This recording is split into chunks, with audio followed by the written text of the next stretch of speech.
नमस्कार दोस्तों, मैं राजीव आप सबका स्वागत करता हूं हमारे इस वीडियो में। आज हम बात करने वाले हैं रिज्यूमे और सीवी के बारे में, एग्जाम के पॉइंट ऑफ व्यू से। और जो स्टूडेंट्स पढ़ रहे हैं जिनके सिलेबस में रिज्यूमे और सीवी है, उनको ये डिटेल में जानना होगा, क्योंकि उनके सिलेबस में इसलिए लाया गया है ताकि वो सीवी और रिज्यूमे का अंतर जान सकें, उसका अंतर पता कर सकें। इसलिए आपके लिए इम्पोर्टेंट है कि आप सीवी और रिज्यूमे में जो खास फर्क होता है उसको जान लें, समझ लें। अगर बेसिकली देखा जाए तो इंडिया में सीवी और रिज्यूमे में ज्यादा फर्क नहीं है। रिज्यूमे और सीवी को जो भी कंपनियां डिमांड करती हैं, जो मांगती हैं, उसमें सीधा सिंपल लोग लिख देते हैं। लेकिन आपके सिलेबस में ये जानने और समझने के लिए जोड़ा गया है ताकि आप इसका बेसिक फर्क पता कर सकें, बेसिक फर्क जान सकें, और उस हिसाब से आपको अपने सीवी को राइट करना है, लिखना है, और रिज्यूमे को लिखना है। तो इससे पहले मैं आप सबसे कहना चाहूंगा, जिसने अभी तक इस चैनल को सब्सक्राइब नहीं किया हुआ है वो चैनल को सब्सक्राइब कर लें, ताकि आपको इसी तरह की इंफॉर्मेटिव वीडियोस मिल सकें आपके सिलेबस से रिलेटेड और एग्जाम के पॉइंट ऑफ व्यू से, जो आपके लिए इंपॉर्टेंट है। तो हम बात कर रहे हैं सीवी की और रिज्यूमे की। देखिए, रिज्यूमे क्या होता है, एक तरह का बायोडेटा होता है, जबकि सीवी जो होता है, सीवी एक लाइफ ऑफ जर्नी है, मतलब पूरे जीवन का वृतांत, द कोर्स ऑफ लाइफ। तो सीवी में जो भी डिटेल आती है वो एकदम पूरी डिटेल आती है।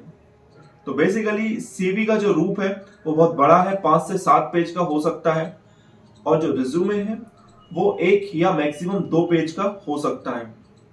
अब ये किस तरह से होता है और क्यों होता है, इसको समझ लेते हैं।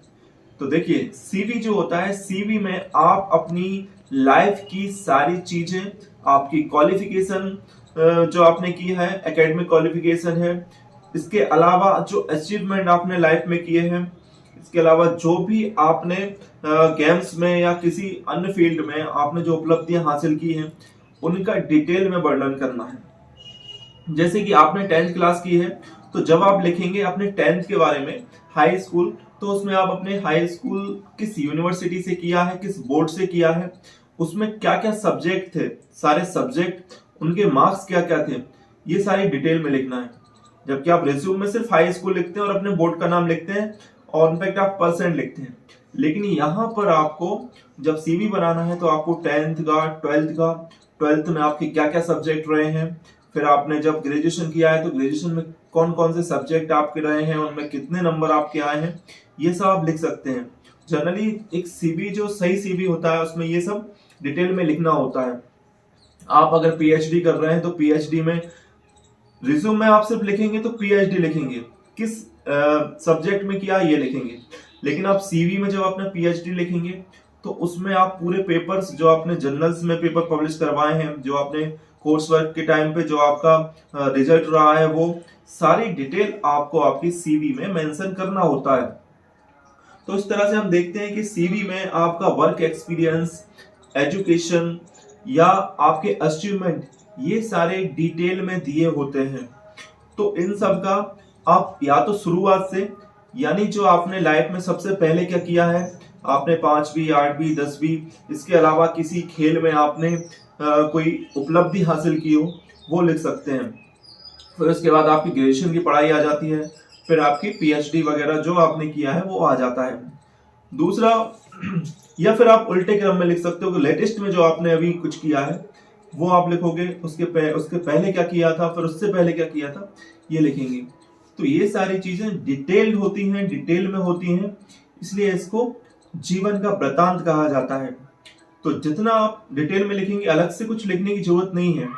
जो हमने सीखा है, जो हमने पढ़ा है, जो हमने किया है, जो उपलब्धि हासिल की है, उस सबको डिटेल में लिखना ही सीवी है।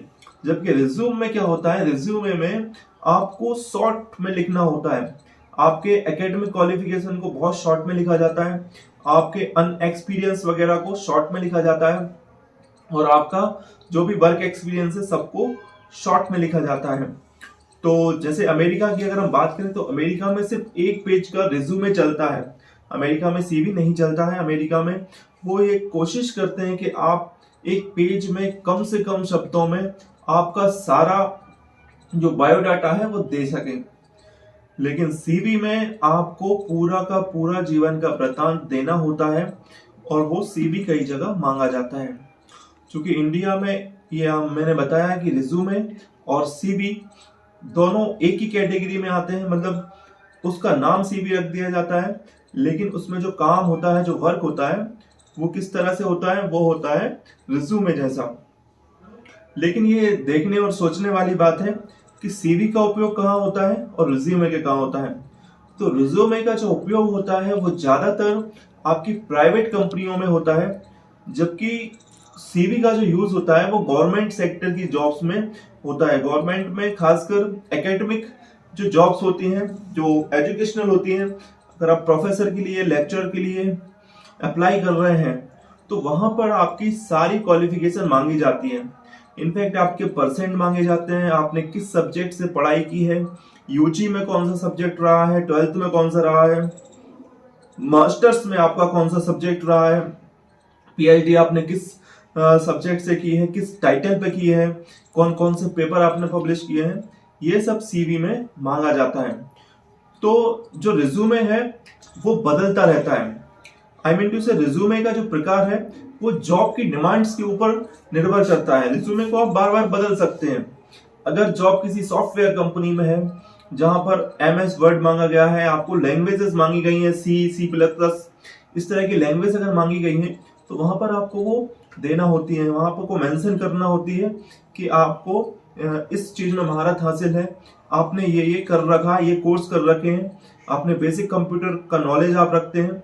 तो जो डिमांड है कंपनी की वो आपको वहां पर लिखना होता है और जो डिमांड नहीं है उसको हटाना होता है। लेकिन सीवी एक जैसा रहता है क्योंकि सीवी में सारी चीजें आ जाती हैं जो आपने किया है, तो वो चेंज नहीं होता। तो इस तरह से हम सीवी और रिज्यूमे को समझ सकते हैं, उनके अंतर को समझ सकते हैं। अगले वीडियो में हम सीवी और रिज्यूमे के बारे में बात करेंगे, उसको ड्राफ्ट करेंगे, किस तरह से बनाया जाता है, किस तरह से उसको डिजाइन किया जाता है और उसका कहां कहां यूज होता है। ये सब हम अगले वीडियो में दिखाएंगे, अगले वीडियो में आपके सामने लेकर आएंगे। तो बने रहिए हमारे साथ और जिन्होंने अभी तक सब्सक्राइब नहीं किया हुआ है वो सब्सक्राइब कर सकते हैं। जय हिंद, जय भारत।